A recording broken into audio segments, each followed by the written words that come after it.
શ્રી કૃષ્ણાય નમઃ. શ્રીમદાચાર્ય ચરણ કમલ.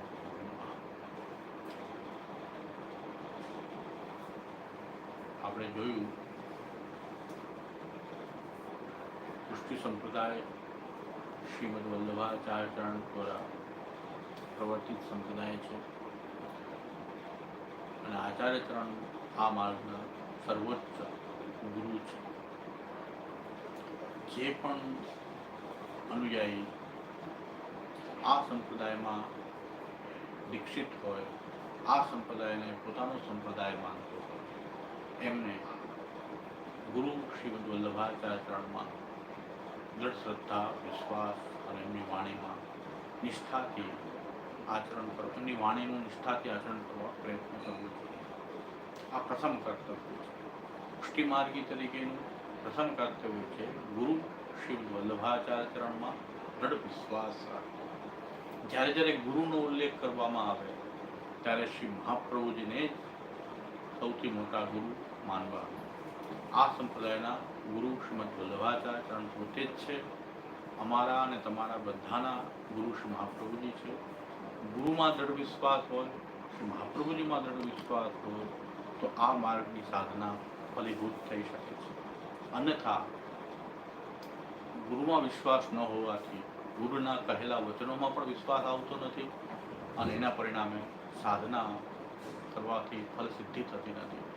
દયારામભાઈ એટલે જ કહ્યું છે કે શ્રી વલ્લભ શરણ થકી સૌ થઈ પડે સહેલું. મહાપ્રભુજીમાં વિશ્વાસ આવ્યો તો આપે બતાવેલા માર્ગમાં વિશ્વાસ આવશે. આ માર્ગને આપણે પ્રેમ કરશું, આ સંપ્રદાય આપણને આપણો લાગશે અને આ સંપ્રદાય પ્રત્યે આપણે નિષ્ઠ બનશું અને સાધનાની અંદર પણ આપણે નિષ્ઠ બનશું. સૌથી પહેલાં મહાપ્રભુજીના સ્વરૂપનો થોડોક વિચાર કરવો આવશ્યક છે કે શ્રી મહાપ્રભુજી એવા ગુરુ છે કે જે જીવને કૃષ્ણ પ્રેમનો રસ્તો બતાવે છે. કૃષ્ણથી જોડવાનો સરળમાં સરળ, સીધામાં સીધો માર્ગ, પુષ્ટિ માર્ગ શ્રી મહાપ્રભુજી બતાવે છે અને શ્રી મહાપ્રભુજી કૃષ્ણ સેવામાં જીવોને જોડે છે. જે જીવો કૃષ્ણ પ્રેમ કરવાને યોગ્ય છે, કે જેને કૃષ્ણ પ્રેમ કરે છે, એ જીવો દેવી પુષ્ટિ જીવો છે અને એમને પાછા કૃષ્ણ સેવામાં જોડવાથી જ એમનો ઉદ્ધાર થઈ શકે છે. એટલે કૃષ્ણની સેવામાં જોડાવવું એ આ માર્ગમાં ઉદ્ધાર છે. ઉદ્ધારનો અર્થ છે કૃષ્ણ સેવામાં જોડાવવું. કૃષ્ણ સેવામાં જોડાવાથી જ જીવનો ઉદ્ધાર થઈ શકે છે. કૃષ્ણ સેવા એ જ અંતે એને આ પુષ્ટિ સૃષ્ટિનું ફલ છે.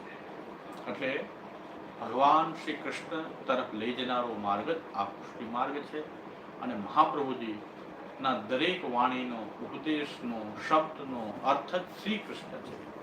કૃષ્ણ પ્રેમથી પરિપૂર્ણ આચાર્ય છે અને જીવોને જે કૃષ્ણને પ્રેમ કરે છે એવા જીવોને કે જે કૃષ્ણ પ્રેમ કરવા માટે, કૃષ્ણની સેવા કરવા માટે યોગ્ય છે, જેનું ભગવાન કૃષ્ણએ વરણ કરેલું છે, ભગવાન જે કૃષ્ણ જે જીવોને પ્રેમ કરીને પોતાના બનાવવા માંગે છે એ જીવોને કૃષ્ણ સેવામાં જોડવા માટે શ્રી મહાપ્રભુજીએ પોતાનું સમગ્ર જીવન સમર્પિત કર્યું છે.